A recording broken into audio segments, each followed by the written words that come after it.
รายการต่อไปนี้เป็นรายการทั่วไปสามารถรับชมได้ทุกวัยรู้ว่าสบตาถูกใจกันไม่ว่าจะเธอที่ไรก็ฉันยิ่งมั่นใจว่าต้องเป็นเธอใช่หรือเปล่าที่ทำให้สิ่งในจิตใจมันบอกต้อนรับดีเจสาวสุดเซ็กซี่คนใหม่ของคลื่นเราน้องเชอรี่ด้วยค่ะชัดๆไปเลยดีกว่าว่าน้องเชอรี่เนี่ยแฟนใครกันแน่เชอรี่ดูฉันอยู่แล้วทำไมอ่ะด้านไปแล้วนะเว้ยไอ้กี้ด้านได้อายอดเว้ยอย่างเงี้ยต้องโดน4 ทุ่มเจอกันนะจ๊ะคุณเชอรี่จ๋า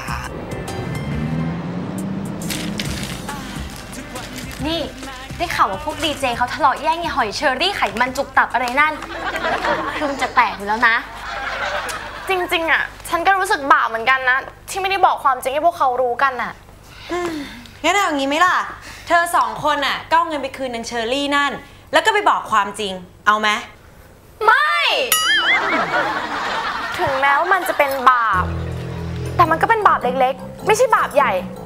งั้นก็ช่างมันเถอะเชอของแท้ของเทียมอย่างเงี้ยสมควรโดนแล้วแหละขนาดนี้ยังแยกไม่ออกเลยเริดจ้าเงินต้องมาก่อนสมแล้วที่เป็นเพื่อนฉันโอ๊ยขอโทษมะนาวฉันชื่อเลมอนจ้ะเลมอนWhat in the country town The best about the end of the game to swell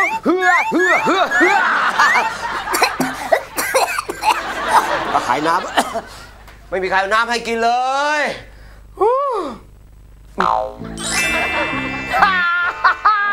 น้ำแดง Restroom สำหรับศิลปินของพวกเราที่เรารักเอลวิส เพรสลีย์ เจมส์ ดีน จอห์น เลนนอน One through a party in the county jail The prison band was there they โอ้โหสุดยอดเลยเ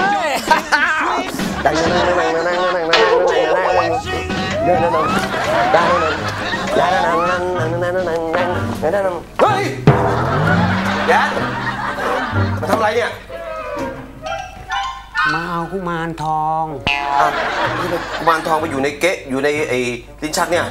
คือเมื่อคืนเห็นว่ามันสงัดดีที่นี่มันน่าทำพิธีเป็นที่สุดแล้วพอดีผมกลับไปแล้วลืมไงวันนี้ถึงได้มาเอาไงผมลาแล้วครับ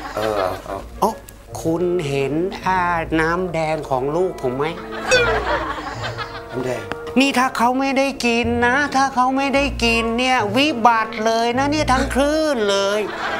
ถึงขั้นตายเชียวนะใจเย็นๆนะลูกอย่าโกรธเขานะอย่าโกรธเดี๋ยวอย่าโกรธนะมีพระสักองค์ไหมไม่ได้แล้วตอนนี้ไม่ได้แล้วไม่ทันแล้วไม่มีทางแก้เลยคุณแดดเอลวิส เพรสลีย์ผมอาจจะตามคุณไปจอห์น เลนนอนศิลปินของเราแวร์ไหนก็ไหนแล้วเจมส์ ดีนจะตามคุณไปสุรพลจอห์น เลนนอนจอห์น เลนนอนผมตามคุณไปพุ่มพวงสุรพลสมบัติเจริญ